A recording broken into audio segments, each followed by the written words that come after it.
काल दिनांक 29/2/2016 रोजी सायंकाळी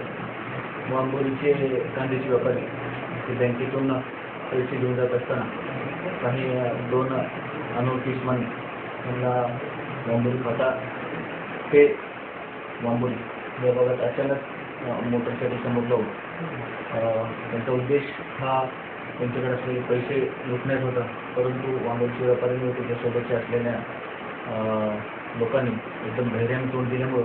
त्याचे कसलेही पैसे चोरीला गेले नाही. त्यावेळी त्यांनी त्यांच्याकडे असलेल्या अग्निशस्त्रातून 4 राऊंड फायर केले. तशी घटना कळताच तात्काळ माननीय पोलीस अधीक्षक अहमदनगर यांच्या मार्गदर्शनाखाली माननीय additional SP Sanjay Jadhav sir, Shrirampur, माननीय ASP ओला सर आणि वांबोलीचे कर्मचारी, राहुलचे कर्मचारी तात्काळ आम्ही स्पॉटवर पोहोचलो आणि त्या ठिकाणी सदर गुन्ह्याच्या तपासाच्या अनुषंगाने ज्या ज्या गोष्टी करणे उचित वाटल्या त्या करण्यात आलेल्या आहेत आणि तात्काळ